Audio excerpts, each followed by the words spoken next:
back to The Price of Business. I'm your host, Kevin Price, talking to you about you and your business.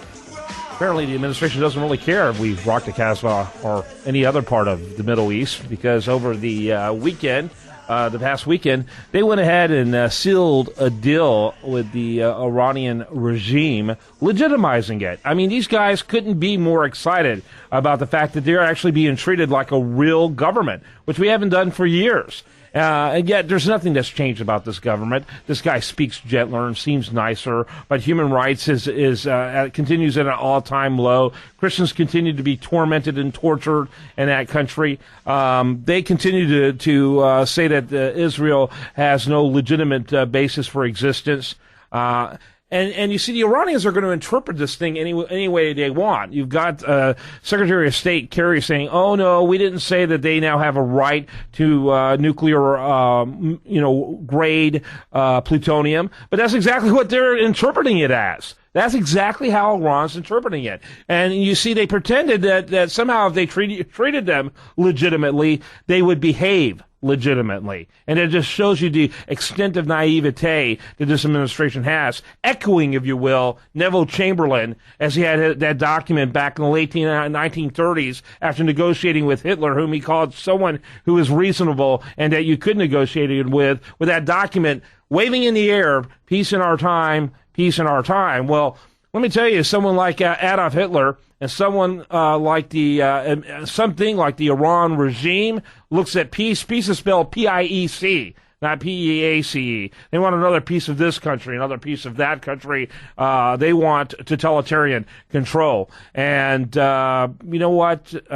We need to be talking about this. We need to be focused on this. And to me, it's just one more distraction the administration creates, another terrible distraction like the nuclear option that they had in the U.S. Senate last week in order to try to get our minds off of the most heinous thing that we've seen in decades, which is Obamacare.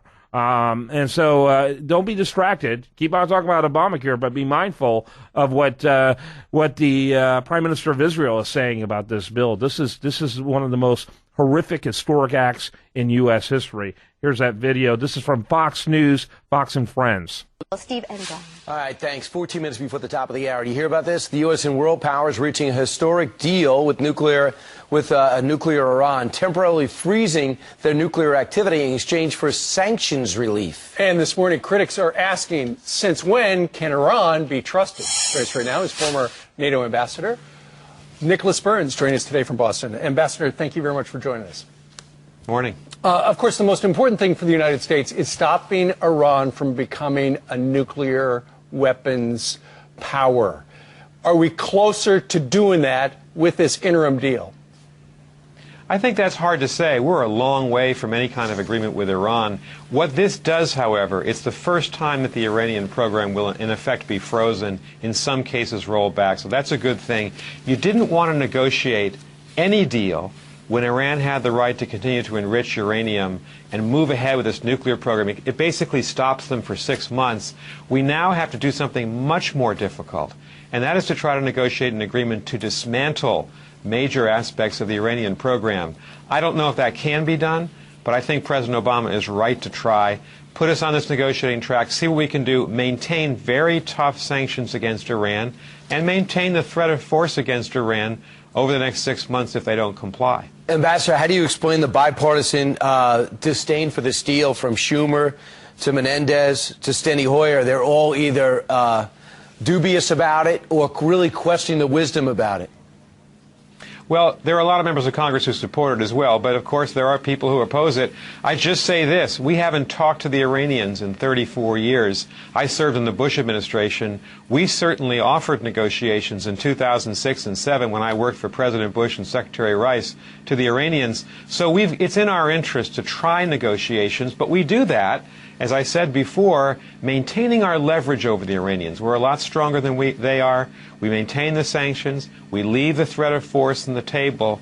We strike a very tough-minded deal. If we can do that, we're far better off than going to war. But this isn't a tough-minded deal. But this isn't of course, the United States is going to have to. Right. The United States is going to have to, look back at its alternatives if that happens. Sure. Ambassador, what about Israel? Bibi Netanyahu said yesterday this was a monumental, historic mistake.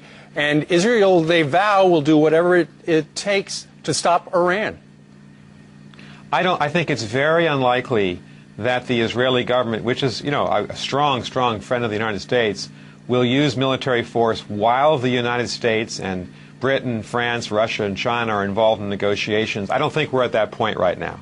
We have to see over the next couple of months whether this longer-term deal can work, and then I think we'll have to decide, how else to stop the Iranian nuclear program if negotiations cannot succeed. Ambassador, people have pointed to what happened in North Korea, and they saw when you guys tightened up the sanctions on their banks, on this certain bank especially, they came to the table and they said, we're going to start dismantling our program. And they didn't. They went back on everything they said, and now they're a nuclear power. What makes you think their ally won't do the same thing? Completely different situation. We still have crippling financial sanctions on Iran. They'll stay on Iran for the next 6 months. So I think it's inaccurate to compare those two situations. President Obama's done a good job here. All right. Nicholas Burns, former ambassador for NATO. We thank you very much for joining us live today from Boston. Thank you. You bet. Yep. All right. When we come back on the next segment, we'll talk more about what's happening on the business front. This is one perspective. I'm going to be bringing some other perspectives on this. I personally think it's heinous. My goal, in fact, in the next couple of days, is to get some excerpts of a recent interview with the Prime Minister of Israel on this. And so when we come back, much more for you. Do want to remind you, best content here shows up over there at USAToReview.com.